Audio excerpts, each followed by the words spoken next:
Imagine a kingdom where time itself seems to hesitate, where a single moment of anger changes the course of a life and perhaps an entire destiny. In the heart of this forgotten tale stands a princess who does not fight, does not flee, and does not age. She sleeps.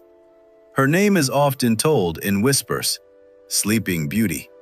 But her real story is less a fairy tale and more a warning about fate, patience, and the strange weight of time when it stops moving forward.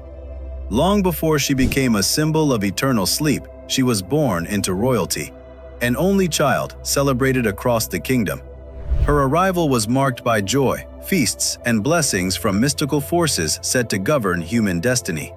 Gifts were given to her: beauty, kindness, grace. But among those blessings, one presence was not invited. A forgotten fairy, overlooked during the royal celebration, arrived in silence. And with that silence came anger. On the day of the princess's 16th birthday, the curse revealed itself. A spindle, a prick of the finger, and then nothing. Not death, not awakening, but something in between. The kingdom did not understand it at first. One moment she stood alive, breathing, present. The next, she fell into a sleep so deep it seemed to erase time itself. Her body remained unchanged, but her world disappeared.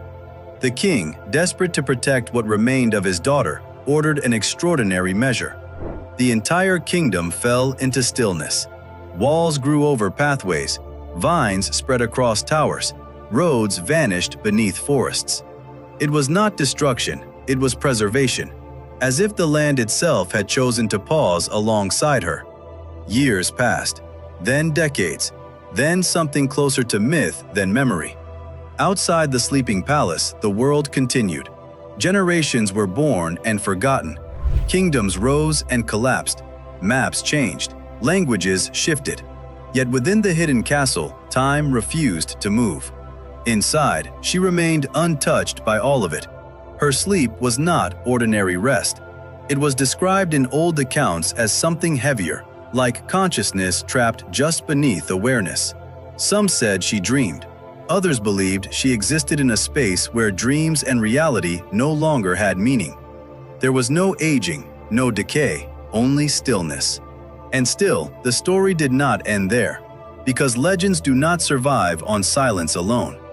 Years later, though years had become a fragile word, a wandering prince arrived at the overgrown ruins.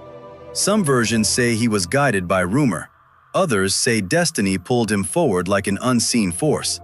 What he found was not a castle, but a structure consumed by time, swallowed by nature, waiting as if it had been holding its breath. He entered.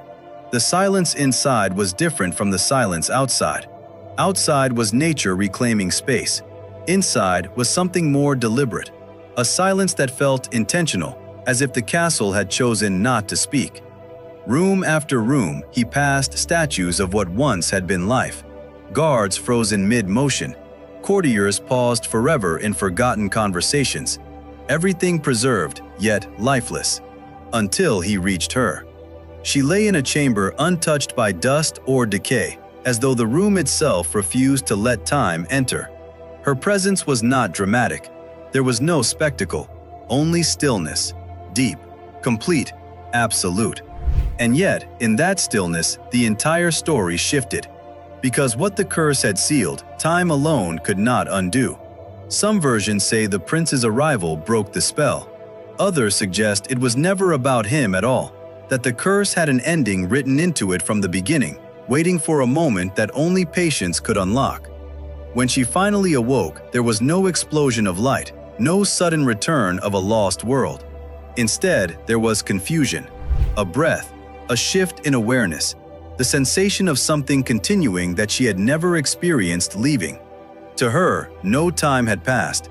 To everything else, she had been gone for a lifetime. The kingdom she once knew no longer existed in the same form. Names had changed. Faces were unfamiliar. Even the air of the world felt different, as if it had learned to live without her. And yet, she was alive. That is what makes the story endure, not the curse itself, but the imbalance it creates. A life paused while everything else continues. a human presence suspended outside the rules of time. Sleeping Beauty is not remembered only as a princess under a spell. She is remembered as a question that has no comfortable answer. What happens when life does not end, but simply stops moving forward while the world refuses to wait? In the quiet of that forgotten castle, where vines still climb what once were walls, the story lingers. Not as an ending, but as a moment that never fully finished happening.